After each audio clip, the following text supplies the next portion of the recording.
आपल्याला कधी वाटलं नसं तर आपण एकमेकांच्या घरी जायचं, बोलायचं अण्णांविषयी, म्हणजे साक्षात अण्णा आपल्या सोबतच आहे. इथे यायला पण आपल्याला खूप आटोकाट प्रयत्न करतो आपण, आजच्या दिवशी पण, म्हणजे आज खास दिवस आहे बरं का. इतक्या सगळ्यांना इच्छा आहे इकडे यायची, पण आपण येऊ नाही शकत, किंवा आपण आलोय आता का आलोय याच्याविषयी पण बोलायचे आपल्याशी. अण्णा तू कशी आली इकडे, हा सगळं आठवतं आपल्याला. कशी काय आली तू इथे, काय आहे तुझ्या हात म्हणून तू इथे आली आहे. मग याचा सुद्धा एवढाच जरी अभ्यास केला ना आपण, तरी आपण मोक्षाला प्राप्त होऊ. काय आहे आपल्या हात, म्हणून आज आपण जिवंत आहोत, म्हणून आज आपण इथे आलो आहोत. हे सुद्धा सांगायला गुरु लागतात आपल्याला. आणि एक श्रेष्ठ काम त्यांनी केले आपल्यासाठी.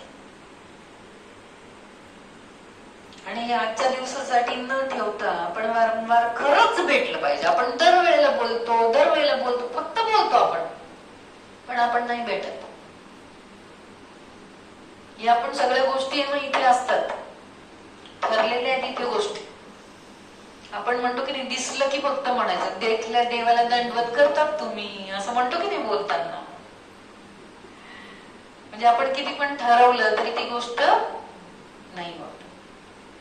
पण तरी पण असं सांगितलंय भगवंतानी की आपण पुरुषार्थ केला पाहिजे. म्हणजे असं आहे का की पलंगावर झोपायचं, भगवंताला म्हटलं नाही नाही तू मला देणार आहे आणून जेवायला, असं कसं चालेल. पुरुषार्थ करायला लागेल आपल्याला. आणि परत वरतून कसं म्हणतो की माझ्या नशिबात होतं ना म्हणून झालं, काय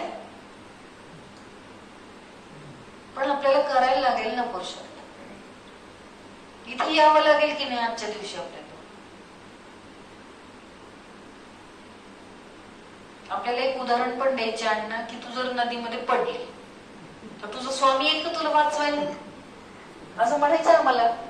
तू फार स्वामी भक्त आहे म्हणले, तुझा स्वामी येईल का तुला वाचवायला, त्या नदीतून तुला पार होऊन बाहेर यावं लागेल म्हणाले. किंवा खरंच एखादा स्वामी म्हणून येईल तुला वाचवायला, पण तेवढ्या आता तिने तुला हात पण मारायला लागेल ना. द्रौपदीला कधी इतका धावा केल्यानंतर आले ना भगवंत.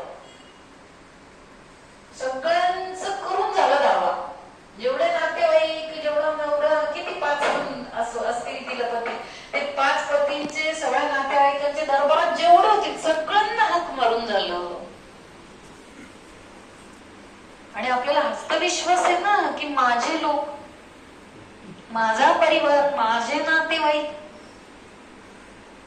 नंतर भगवंत, गुरु तर त्यांच्याही नंतर.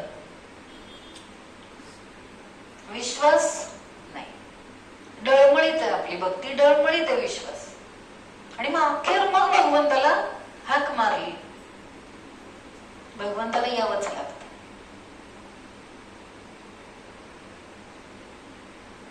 आणि का आले हो, सगळ्यांना माहिती आहे आपल्याला का आले.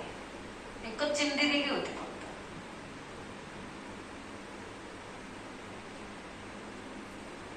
एवढ्या पत्न्या आहेत, पण एवढ्या पत्न्या पैठण्या नेसलेल्या, पण पैठणीचा पदर फाडून कोणीच नाही चिंधी दिली जी द्रौपदीने दिली.